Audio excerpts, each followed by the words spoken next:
আজকের শিশুরা আসলে গিনিপিগ। তারাই প্রথম প্রজন্ম হিসেবে স্মার্টফোন নিয়ে বড় হচ্ছে। নতুন গবেষণা অনুযায়ী সেটা কিন্তু মস্তিষ্কের উপর মারাত্মক প্রভাব রাখতে পারে। কিন্তু এর কারণ কি? এর কোনো প্রতিকার আছে কি? টেলিভিশন যখন থেকে আমাদের বসার ঘরের দখল নিয়েছে তখন থেকেই শিশুদের বিকাশের ক্ষেত্রে স্ক্রিন টাইমের প্রভাব নিয়ে চর্চা চলছে। কিন্তু আজকাল চারদিকে পর্দা ছড়িয়ে রয়েছে। আজকের স্মার্ট ডিভাইসগুলি টেলিভিশনের তুলনায় অনেক বেশি নিবিড় অভিজ্ঞতার স্বাদ দেয়। এক সাম্প্রতিক গবেষণার ফল অনুযায়ী মাত্রাতিরিক্ত স্ক্রিন টাইম বাবা মা ও শিশুর মধ্যে ভাবের আদান প্রদানে বাধা সৃষ্টি করে। শিশুরা যত বেশি সময় ধরে পর্দার দিকে তাকিয়ে থাকে তাদের কথা বলা, কথা শোনা ও সংলাপের প্রবণতা ততই কমে যায়। সেটা তাদের মস্তিষ্কের জন্য খারাপ, কারণ কগনিটিভ, সামাজিক ও সাক্ষরতার ক্ষেত্রে দক্ষতার জন্য ভাষার ভূমিকা অত্যন্ত গুরুত্বপূর্ণ। খুব কম বয়স থেকে তা আমাদের মস্তিষ্কের বিকাশ নির্ণয় করে। অস্ট্রেলিয়ার গবেষকেরা 200 শিশু বেছে নিয়ে প্রথমে 12 মাস থেকে 36 মাস বয়স পর্যন্ত তাদের পর্যবেক্ষণ করেছিলেন। তারা প্রত্যেকটি শিশুর জামায় বিশেষ রেকর্ডিং ডিভাইস লাগিয়েছিলেন।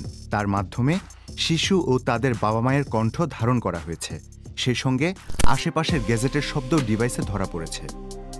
শিশুদের যখন 18 মাস বয়স হলো তখন দেখা গেল যে তারা প্রতি বাড়তি মিনিটের স্ক্রিন টাইমের কারণে একটি করে কম মৌখিক শব্দ সৃষ্টি করছে। 2 বছরের মধ্যে শিশুরা সাধারণত আরও জটিল সংলাপ শুরু করে দেয়। এই গবেষণায় অংশ নেওয়া শিশুরা 2 বছরে পা দেওয়ার পর দেখা গেল যে প্রতি 2 মিনিট স্ক্রিন টাইমের কারণে তাদের সঙ্গে তাদের বাবা মায়েদের একটা করে গোটা সংলাপ বাদ পড়ছে। তবে 3 বছরের মাথায় সবচেয়ে গুরুত্বপূর্ণ প্রভাব চোখে পড়ল।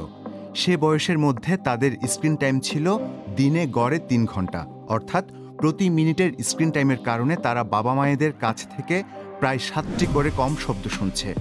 প্রতি মিনিটের স্ক্রিন টাইমের কারণে শিশুরা নিজেরাও 5টি করে কম শব্দ সৃষ্টি করছে। সেই সঙ্গে বাবা মায়েদের সঙ্গে একটি করে সংলাপও কমে গেছে। এই অবস্থাকে টেকনোফিয়ারেন্স বলা হয়। এ পর্যন্ত এ বিষয়ে গবেষণা বাবা মায়েদের দেয়া তথ্যের উপর নির্ভরশীল ছিল।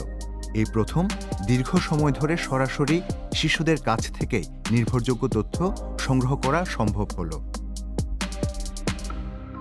অনেক মানুষ, বিশেষ করে কর্মরত বাবা মায়েদের কাছে স্মার্টফোন শিশুদের শান্ত রাখা ও তাদের মনোরঞ্জন করার হাতিয়ার মনে হতে পারে। কিন্তু সাম্প্রতিক গবেষণার ফলাফল অনুযায়ী এই মনোভাবের দীর্ঘমেয়াদী প্রভাব সমস্যা সৃষ্টি করতে পারে। এখানে ভুল বোঝাবুঝির কোনো অবকাশ নেই। আজকালকার শিশুদের অবশ্যই ডিজিটাল ডিভাইসের ব্যবহার শিখতে হবে। শিশুদের এমন ডিভাইসের স্বাস্থ্যকর সম্পর্ক গড়ে তুলতে সাহায্য করতে 3টি পরামর্শ দেওয়া যেতে পারে। আপনি যখন আপনার শিশু সন্তানের সঙ্গে সময় কাটাবেন, খুব প্রয়োজন না হলে স্মার্টফোন ব্যবহার করবেন না। এমনকি তাদের বয়স খুব কম হলেও তাদের কাছে আসতে দিন। আপনার সন্তানের স্ক্রিন টাইমের উপর নজর রাখার চেষ্টা করুন। তাদের বয়স একটু বাড়ার পর তাদের অনলাইন কার্যকলাপও জানার চেষ্টা করুন। শিশুদের সঙ্গে যৌথভাবে অনলাইনে তথ্য ঘাটাঘাটি করুন। এভাবে আরও সংলাপের মাধ্যমে স্ক্রিন টাইমের নেতিবাচক প্রভাব কিছুটা কমানো যায়।